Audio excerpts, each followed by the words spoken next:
అదరగొట్టే కారం రంగు రుచి ఆచి కారం పొడి. తెలుగు వారి నంబర్ 1 చాయిస్ తెలుగు మ్యాట్రిమోనీ. నమస్తే. ప్రస్తుతం ఏపీలో 2 హాట్ టాపిక్స్ ఉన్నాయి. అందులో మొట్టమొదటిది మాజీ ఎమ్మెల్యే చెవిరెడ్డి భాస్కర్ రెడ్డి ఏదైతే ఈ మద్యం కుంభకోణానికి సంబంధించిన కేసులో అరెస్ట్ అయ్యాడో బెయిల్ కోసం హైకోర్టును ఆశ్రయించారు. ఈ క్రమంలో హైకోర్టు బెయిల్ ఇవ్వాలా వద్దా అనే వాదోపవాదనలు విన్న తర్వాత తీర్పును రిజర్వ్ చేసింది. ఏం జరగబోతున్నానికి బెయిల్ వస్తుందా రాదా అనేది ఒకటి. దాని తర్వాత మరో మాజీ ఎమ్మెల్యే వల్లభనేని వంశీ చాలా కాలం పాటు జైల్లో ఉండి ఆ తర్వాత ఎట్టకేలకు బెయిల్ వచ్చింది. ఆయన తర్వాత తాజాగా ఆయన ఇప్పుడు అవుట్ ఆఫ్ కవరేజ్ ఏరియా అట, మొబైల్ స్విచ్ ఆఫ్ అని వస్తుందో ఏమైందో తెలియదు, ప్రస్తుతానికైతే అందుబాటులో లేరు అనే వార్తలు వస్తున్నాయి. అంటే తాజాగా నమోదైన కేసులో మరి ఏమైనా సరే ఈయన జాగ్రత్త పడుతున్నారా ఏంటా అనే అంశాలపైన మనతో చర్చించడానికి ప్రముఖ రాజకీయ విశ్లేషకులు అడిసిమల్లి శ్రీనివాసరావు గారు. శ్రీనివాస్ గారు నమస్తే అండి. నమస్కారం అండి. సార్, ముందుగా ఈ మద్యం కుంభకోణం ఇది సుదీర్ఘకాలంగా దర్యాప్తు చేపడుతూ ఉన్నారు, అరెస్టులు జరుగుతూ ఉన్నాయి, బెయిల్ వచ్చే వాళ్ళకి వస్తూ ఉన్నాయి.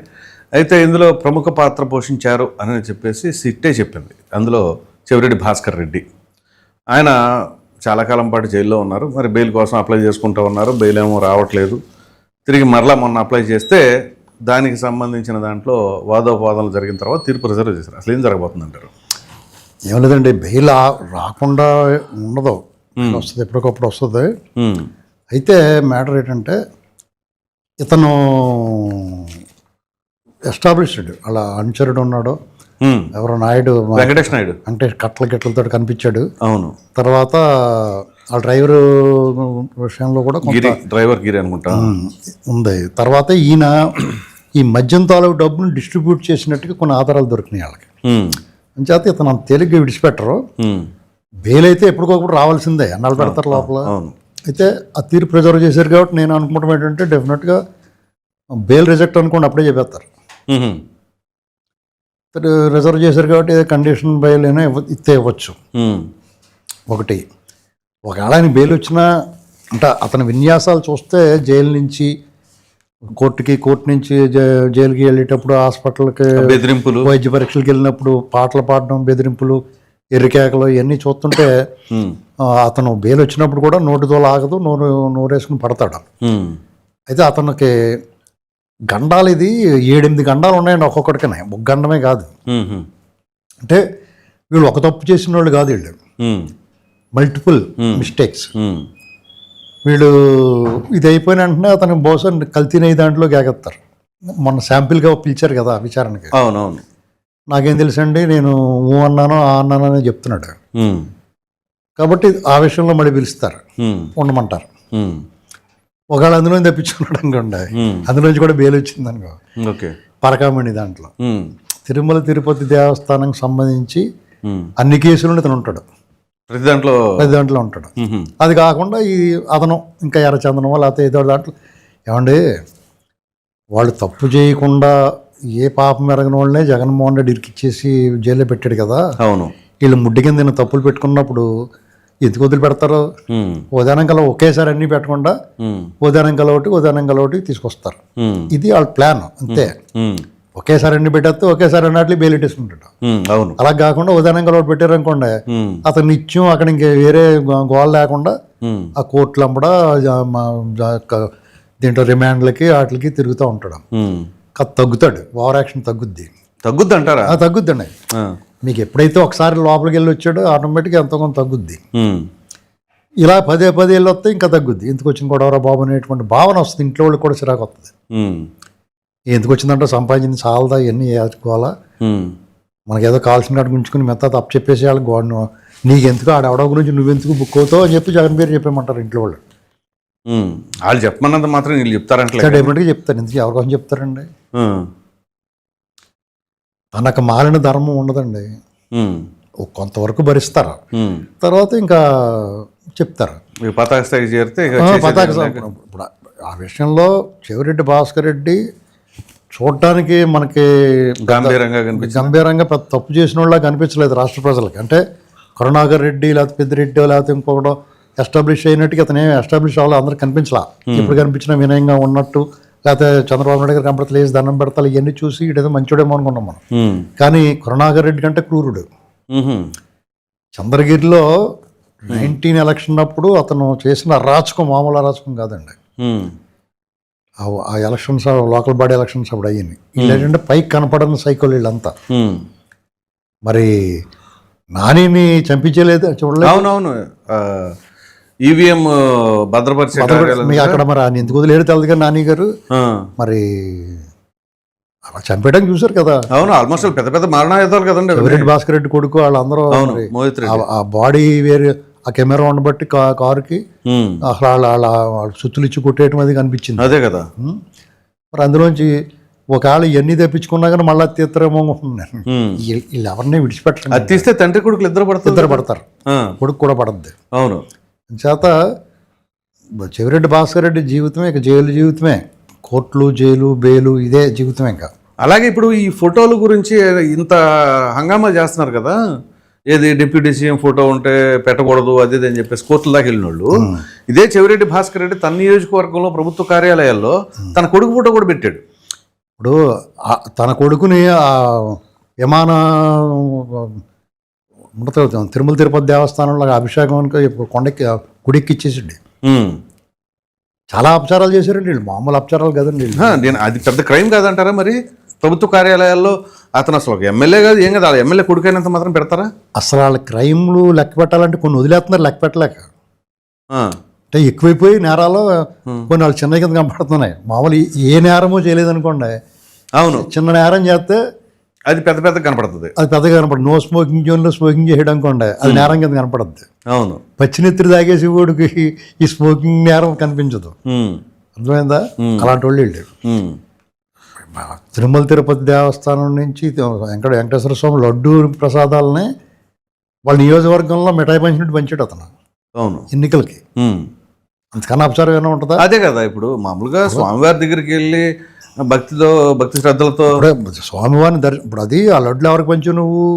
ఎవరు పడితే వాళ్ళకి పంచావు. వాటర్లే ఎవరు పడితే. ఇప్పుడు కొంతమంది వాళ్ళ ప్రసాదం టచ్ చేయరు. అవును, వాళ్ళకి పంచితే వాళ్ళు దాన్ని ఏం చేసి ఉంటారు? వాళ్ళు తినరా పారేస్తారేమో. అలాగా వీళ్ళు చాలా అపచారాలు చేశారు వీళ్ళు. దానికి ఫలితం అయితే చూస్తున్నారు. ఎప్పుడు ఇంకో జన్మలోనో ఇంకో యుగంలోనో కాదు. పూర్వం అయితే త్రేతాయుగంలో శాపమెత్తే ద్వాపర యుగంలోను, అప్పుడు వరం ఎత్తే ఇప్పుడు ద్వాపర యుగంలో నెరవేరేది. అంటే అలా కాకుండా ఇప్పుడు ఇన్స్టెంట్. ఇక్కడ నాకు ఒక అనుమానం అండి. మామూలుగా ఆయన జైలు నుంచి కోర్టు నుంచి జైలుకి వచ్చేటప్పుడు బెదిరింపు చర్యలకు పాల్పడ్డారని చెప్పి సాక్షాత్తు కోర్టే కొన్ని వ్యాఖ్యలు చేసింది కదా. అటువంటిప్పుడు బెయిల్ మంజూరు చేయాలి అన్నప్పుడు ఇటువంటివి ఏమి కన్సిడర్ చేయరా? చేస్తారు, ఏమని చెప్తారు. పైగా ఇప్పుడు ఇక్కడ మీకు ఏమవుద్దంటే అండి, బెయిల్ దగ్గరికి వచ్చేటప్పుడు వాళ్ళ రిక్వెస్ట్ మారిపోద్ది. ఆ జడ్జిల దగ్గరికి వెళ్ళి అడుగుతారు అలా వీళ్ళ తరపు లాయర్లు. అవును, కొంచెం కన్సిడర్ చేయండి, అతనికి ఛానళ్ళు ఉన్నాడో పర్వాలేదు అని ఏదో చెప్తారు. సార్ వాళ్ళు కూడా సర్లే ఇన్నాళ్ళు ఉన్నాడు కదా అన్నట్టు లెక్క ఉంటుంది. మామూలుగా అయితే వీళ్ళు అసలు ఎవరిని విడిచిపెట్టకూడదని బయటికి బెయిల్ ఇచ్చి అవకాశం ఉన్న దాంట్లో కూడా విడిచిపెట్టకూడదు. వీళ్ళందరినీ 4 గోడల మధ్యనే బంధించి ఉంచాలి. పైగా గొలుసులతో బంధించి ఉంచాలి. బయటకు వచ్చినప్పుడు మూతికి ప్లాస్టర్ వేసేయాలి. ఎందుకంటే బయటకు వచ్చినప్పుడు ఇరుకేకలు పెట్టడం, అదే కదా. ఆ మధ్యన పద్యాలే పాడి పద్యాలే కూడా పాడుతున్నాడంట. పాంప్లెట్లు వేసి పంచి పెడుతున్నాడు, చాలా మంచివాడిని అది ఇది. అవునవును, ఇలాంటి విన్యాసాలన్నీ చేస్తున్నాడు. కోర్టు వారు కూడా న్యాయమూర్తులు కూడా చిరాపడ్డారు. ఈ న్యూస్ అండ్ సైట్ ఇది మానుకోకపోతే తీవ్రంగా ఉంటే చర్యలని హెచ్చరించారు. అయినా అతనిలో ఏం మార్పు రాలా. కాబట్టి బెయిల్ రాకుండా ఉంటే మంచిది. కానీ రిజర్వ్ చేశారంటే నాకు ఇస్తానేమో అనుకుంటున్నాను. ఒకవేళ రిజర్వ్ చేశారు అనుకుందాం, ఈలోపు ఇందాక మీరు అన్నట్లుగా వేరే కేసులు ఏదైనా తీసుకొస్తే ఇంకప్పుడు మరలా ఆ కేసులో ఉండాల్సి వస్తుందిగా. ఉండాలి అంటే మీకు ఇది తేలిన తర్వాత పెడతారు ఇంకో కేసు. 2 కలిపి ఉండొచ్చుకూడదండి. అదే వీళ్ళు చాలా ఘటన సమృద్ధులు, ఏమైనా చేయగలరు. కింద కోర్టు నుంచి పై కోర్టు వరకు వీళ్ళు ఛాలెంజ్ చాకచక్యం సామర్థ్యం ఉన్న లాయర్ని పెట్టుకోవడం, ఎవరిని ఎక్కడ నొక్కాలో అక్కడ తెలుసు కాబట్టి వీళ్ళకి పని జరిగేస్తుంది. కాబట్టి వీళ్ళతో ఏంటంటే ఒకదాని మనకు ఒకటి పెట్టాలి తప్ప ఒకేసారి 2-3 పెట్టకూడదు. ఇప్పుడు వీళ్ళు అక్రమంగా సంపాదించిన ప్రజాధనం అంతా కూడా, లేదా ప్రభుత్వానికి చెందాల్సిన సొమ్ము కూడా ఈ రంగా సంపాదించింది అడిగిడి చేసి లాయర్లకు చెల్లించేలాగానే ఉంటుందిగా. ఓన్లీ లాయర్లు అన్నా తిన్నారు కానీ ఎవరొకరు తింటున్నారు కదా, వాళ్ళు తినేయకుండానే. ప్రజలకు దొరకట్లేదు కదా. ప్రజలకు దొరకాలంటే ప్రజలు వాళ్ళని ఇంకా ఎప్పటికీ కూడా గెలవనివ్వకపోతే చచ్చినట్టు ఎలక్షన్లో పోటీ చేయడం వల్ల ప్రజలకు వచ్చి పెడతారు. శుభ్రంగా ఖచ్చిపెట్టించేసుకుంటాను, ఓడించేయడం. ఆ పని చేయాలి ప్రజలు, అంతే. ఇంకా చేసేది ఏం లేదండి. ఎందుకంటే ఈ ప్రభుత్వాలు వాళ్ళ దగ్గర ఉన్న అవినీతి అక్రమ సొమ్ముని హ్యాండ్ ఓవర్ చేసుకుని ప్రభుత్వ ఖజానాకి జమ చేసే సిస్టమ్ లేదు మన దగ్గర. రికవర్ చేయడానికి వాళ్ళకి సీజ్ చేస్తారు తప్ప, సీజ్ చేసింది తర్వాత ఇస్తాంలే, ముందు అర్జెంటుగా నీ దగ్గర ఉన్న అనా పైసలతో సహా డబ్బు కట్టేయని చెప్పి ఖజానా కట్టించేసి పెన్షన్ కట్ట ఇచ్చేయాలి. అదే కదా, అట్లా చేస్తే తర్వాత వాళ్ళు డబ్బులు అడిగినప్పుడు బాండ్లో ఇవ్వాలి, ఎప్పుడో ఒకటి తీసుకోమని. కనీసం వాళ్ళ నియోజకవర్గానికైనా ఉపయోగించారు అనుకోండి, ఇదిగో మీ సొమ్మే ఇక్కడ ఈ రకంగా దోచేశారు కాబట్టి ఆ నియోజకవర్గంలో రోడ్లు మరమ్మతులు లేకపోతే ఇతరత్ర కార్యక్రమాలు సాధారణంగా పెద్దలను కొట్టి పేదలు పెడతాం, రాబిన్ హుడ్ తరహా అంటారు కదా. అవును, రివర్స్ రాబిన్ హుడ్ చేయాలి గవర్నమెంట్. ఇలాంటి దొంగలందరి దగ్గర డబ్బులు లాగేసి ఖజానా జమేసేసి పెన్షన్లు సంక్షేమ పథకాలకు వాడేయాలి. ఒకవేళ ఆస్తులు సీజ్ చేయడం వేరు, ప్రభుత్వం డైరెక్ట్ హ్యాండ్ చేసుకుంటాం వేరు. ఖజానాకి జమ పడిపోవాలంటే ఇప్పుడు భూమి ఉందనుకుంటే 50 ఎకరాల్లో ఉప్పుగలికి అమ్మేయాల. ఎవడు కొనుక్కుంటే ఆక్షన్ పెట్టేసి అమ్మేసి ఆ డబ్బు తీసుకొచ్చి గవర్నమెంట్ ఖజానాకి జమేసి దాని పెన్షన్లకి వాటికి సంక్షేమ తల్లికి వందనం వాటికి ఇచ్చేయాలి. ఎప్పటికప్పుడు ఈ సొమ్మంతా ఆడిదే వాడు మట్టి మోసి సంపాదించడం, జడ్జి గారు ఎవరన్నా తీర్పిచ్చేయడం. అప్పుడు ఏం చేయాలంటే బాండ్లు ఇవ్వాలి. ఇందిరా వికాస్ పత్రాలు ఇలాంటి RBI బాండ్లు ఉంటాయి కదా, ఎప్పటికప్పుడు మార్చుకో ఇస్తామని చెప్పేసి ఇవ్వాలి. నిజంగా ఇప్పుడు మీరు చెప్పిన ఈ ఆలోచన ప్రకారంగా ఆ ఏ జిల్లాలో ఎంతమంది నాయకులు ఈ రకంగా చేశారు? అసలు మనకి ఎవరి దగ్గర గవర్నమెంట్కి అప్పు చేయాల్సిన అది నేను అంటుంది. అసలు కేంద్రాన్ని కూడా ఇస్తే మన అనొచ్చు, అంత డబ్బు ఉంటుంది అందరికీ. అదే కదా, రైట్. సో చూద్దాం మరి ఆయనకి బెయిల్ వస్తుందో రావట్లేదో. ఒకవేళ వస్తే మరలా వేరే దాంట్లో ఏమైనా వేస్తున్నారు. ఇక దాని తర్వాత ఇది చాలా కీలకమైన అంశం. గన్నవరం మాజీ ఎమ్మెల్యే వల్లభనేని వంశీ సుదీర్ఘకాలం పాటు జైలు జీవితం అనిపించాడు. ఏదైతే జగన్మోహన్ రెడ్డి గారు అందగాడు అని చెప్పేసి అన్నారో ఆ అందం కాస్త పోయింది. సరే, ఇక అసలు ఆ కలరు అవన్నీ బయటకు వచ్చేసినాయి కాబట్టి ఇక వేయట్లేదేమో, సరే అది మనకు అనవసరం. కానీ ఈ ఆయన పైన బెయిల్ వచ్చిన తర్వాత మళ్ళీ ఒక కేసు రిజిస్టర్ అయింది విజయవాడలో. సో అతను బెదిరించారు 2024 జూలైలోనో ఎప్పుడో అని చెప్పేసి అని. ఆ కేసు రిజిస్టర్ అయిన తర్వాత ఇక మరలా అరెస్టు తప్పదో అనే భావనలోకి వచ్చాయి. ఏమో మరి ఆయన మొబైల్ స్విచ్ ఆఫ్ అని చెప్పేసి ఇప్పుడు కథనాలు వస్తూ ఉన్నాయి. మరి ఏం జరగబోతుంటారు వల్లభనేని వంశీ భవిష్యత్తు? మళ్ళీ అరెస్ట్ భయం ఏమో ఉందేమో అండి అతనికి. యాక్చువల్గా జైల్లో బాగానే ఉన్నాడు, చాలా ఉన్నాడు జైల్లో. ఎట్టకేళ్ళకి బెయిల్ తెచ్చుకున్నాడు. బెయిల్ మీద బయటకు వచ్చిన తర్వాత మనిషి శుభ్రంగా పాడైపోయాడు. అవును, ఆ పాతగా ఉన్న లోపలికి వెళ్ళేటప్పుడు ఉన్న ఇది జోష్ గ్లామర్ అంతా పోయింది. మనిషి కూడా అంటే జుట్టు తెల్లబడడం కాదు కానీ ముఖం కూడా వాడు కృంగిపోయినట్టున్నాడు అండి. మనిషి కృంగినట్టు కనిపించాడు. బాగా దెబ్బ అయిపోయినాడు. మానసికంగా కూడా దెబ్బ తింటారులేండి. ఎందుకంటే మరి బ్రహ్మాండాన్ని అనుభవించి బయట దర్జాగా తిరిగి ఒకసారి జైల్లో గడపాలి. అవమానం కుటుంబానికి, చుట్టుపక్కల వాళ్ళ దగ్గర, అయిన వాళ్ళ దగ్గర, కాని వాళ్ళ దగ్గర, అందరి దగ్గర అవమానం ఉంటుంది, సహజంగానే ఉంటుంది. ఇవన్నీ జరిగిన తర్వాత అతను కన్నింగ్ ఫెలో అండి.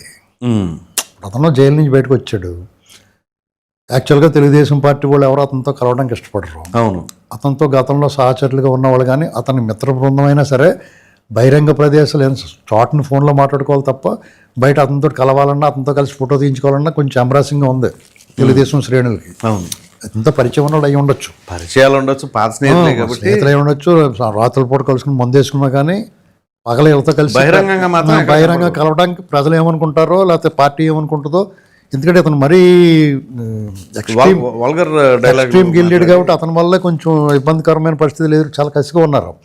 ఈ పరిస్థితుల్లో అతను కావాలని ఏదైనా ఫంక్షన్కి వెళ్ళినప్పుడు ఈ తెలుగుదేశం వాళ్ళ పక్కన కూర్చోవడం జరిగిందిగా మొన్నది. అదే తెలుగుదేశం వాళ్ళతో కలిపి ఫోటోలు తీయించుకుంటాం, లక్ష్యంగా వాళ్ళు కూడా తోసుకుని పోతాం, ఇతనే పనిగట్టుకెళ్ళి పలకరించడం, వాళ్ళకి ఎంబ్రాసింగ్ సిచ్యువేషన్ కన్నింగ్ అది. ఇప్పుడు మీరు నాతోటి మాట్లాడడానికి ఇష్టపడలేదంటే నాకేవో అట్టయి నేను మీ అంకోటర్ చూడటం మానేస్తాను మామూలుగా అయితే. అవును, ఇతను అలా చేయట్లేదు.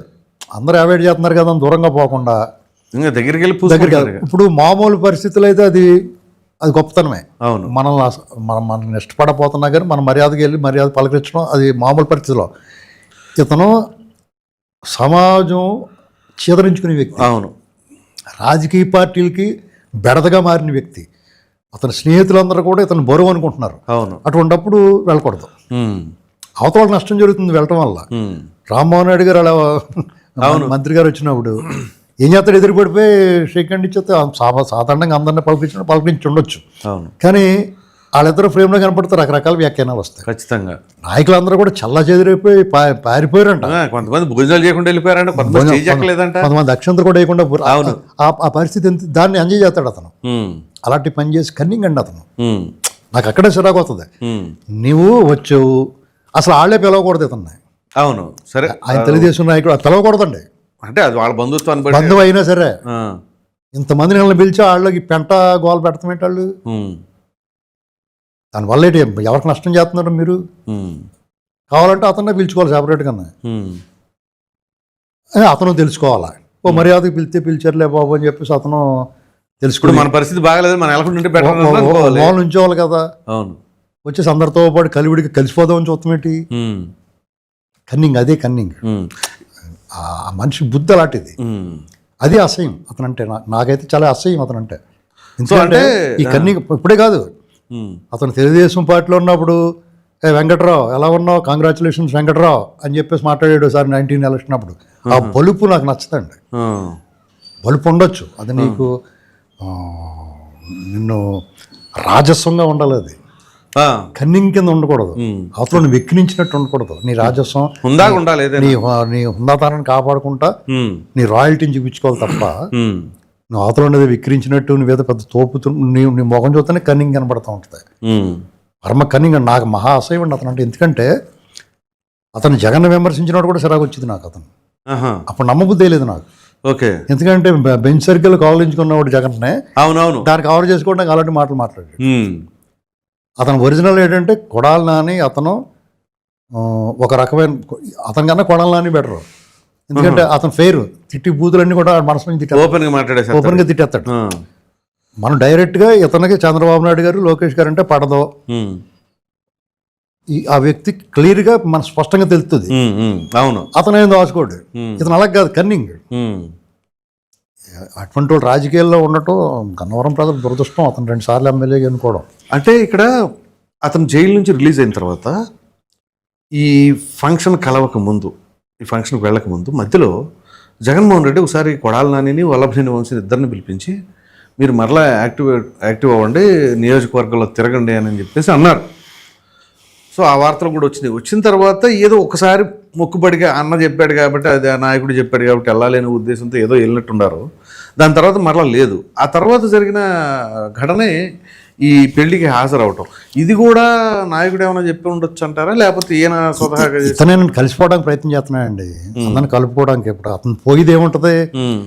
ఒకవేళ ఇతను నలుగురిలో కలిసి మాట్లాడితే ఆదరిస్తే వాళ్ళు పలకరించి మంచిగా మాట్లాడతారు, లేదా పోతే వాళ్ళకి తగులుకుంటుంది, ఆ స్మెల్ వాళ్ళు కొంటుకుంటుంది. ఇప్పుడు పెంట తొక్కొచ్చినోడికి ఆడికి ఏం నష్టం ఉంటుంది, ఆడికి అలాగే తొక్కాడు. నేను 10 మందిలోకి వెళ్తే ఆ వాసన వచ్చి ఆడే పారిపోతారు కదా. ఇతను ఏముంది, లాస్ట్లో చెప్పులు వదిలేసి పోతాడు. అర్థమైందా? అంచేత మీకు అతను, నాకు ఇక్కడ ఒళ్ళు మండింది ఎక్కడంటే, ఏదో ఫంక్షన్కి వెళ్ళాడు, ఏదో ఫంక్షన్ చేసుకున్నారు. నేను ఇందాక పిలవకూడదన్నా, ఖచ్చితంగా పిలవకూడదు. కానీ సరేలే, అందరితో పాటు నలుగురితో పాటు నారాయణ, కులంతో పాటు గోవిందని అక్కడికి ఏదో బంధుత్వం లేకపోతే దగ్గరదనం ఉండి పిలిచారు అనుకోండి, అది రాకూడదు. ఫస్ట్ వచ్చిన వీళ్ళు ఎవరు లేనప్పుడు వచ్చి అక్షంతలు వేసి పోవాలా. మంచి మనసు ఉండి మర్యాదస్తుడైతే. వీళ్ళందరూ ఉన్నారు కదా అని ఆ గుంపులో దూరేస్తే వాళ్ళందరికీ ఇబ్బంది కలిగించే పరిస్థితి కల్పించి దాన్ని నువ్వు ఎంజాయ్ చేసేవంటే నీలో ఉన్న శాడిజం, నీ కన్నింగ్ బయటకు వస్తుంది. అది చిరాకు వస్తుంది. సో ఇప్పుడు మరి అటువంటి వ్యక్తి ఆల్ ఆఫ్ ఎ సడన్ ఈ కేసు తెరపైకి వచ్చిన తర్వాత ఇప్పుడు మరి స్విచ్ ఆఫ్ చేసుకుని ఎక్కడో వెళ్ళిపోయారు అన్నట్లు వస్తున్నాయి. మీకు అది ఒకటే కాదండి, ఇంకా మట్టి కేసులు ఉన్నాయి. అవును, మట్టి కేసు ఒకటి ఉంది. అక్రమ ఇళ్ళ పట్టాల మీకు వీళ్ళనే నేను చెప్తున్నాను కదా, అన్నీ ఒకేసారి పెట్టరని చెప్పాను. ఓదానంకలు ఒకటి వస్తాయండి. ఆల్రెడీ అన్ని నమోదై ఉన్నా కానీ ఓదానంగా ఒకటే పిలుస్తారు. మీకు వీళ్ళ రాజకీయ జీవితాన్ని క్లోజ్ చేశారండి. వాళ్ళ అకౌంట్ రన్నింగ్లో ఉందనుకుంటున్నారు. జగన్మోహన్ రెడ్డి కానీ, లేకపోతే పేరు నాని కానీ, కొడాలి నాని కానీ, వంశీ కానీ, బ్యాచ్ అందరూ మా అకౌంట్ రన్నింగ్లోనే ఉంది, పర్లేదు ఇవ్వాలి కదా, రేపు వచ్చేస్తాం మేము అనుకుంటున్నారు. వాళ్ళ అకౌంట్ ఆల్రెడీ క్లోజ్ అయిపోయి ఉంది. అవునా? మొత్తం క్లోజ్. వాళ్ళ అకౌంట్. జగన్మోహన్ రెడ్డి ఖచ్చితంగా వచ్చి ఎన్నికల్లో అతని పాత్ర ఉండదా? జైల్లో కూర్చొని చూడాల్సిందే అతను. ఏంటి సార్ ఇంతండి. మీకు ఏమన్నా వీళ్ళు తింగిరోళ్ళు అండి, వీళ్ళు ఏమన్నా వీళ్ళ పిచ్చోళ్ళు ఏమన్నా ఇప్పుడున్న ప్రభుత్వం, కూటమి ప్రభుత్వం ఏమండి అలా అనుకున్న వాళ్ళు పిచ్చోళ్ళు. నువ్వేమనుకుంటే చేయరాళ్ళు. వాళ్ళు ఎప్పుడు చేయాలనుకుంటే అప్పుడు చేస్తారు. నువ్వు నేను కోరుకున్న వెంటనే చేయరండి. అర్థమైందా? మనం నీకుండొచ్చు ఫీలింగ్స్, మీ భావావేశం ఉండొచ్చు. నువ్వు ఇయ్యాల కొట్టే అంటే ఎందుకు కొట్టేయాలి? అదేలేండి, అంటే కొట్టాలా, మళ్ళీ లెక్కకుండా కొట్టాలి కాబట్టి కొడతారు.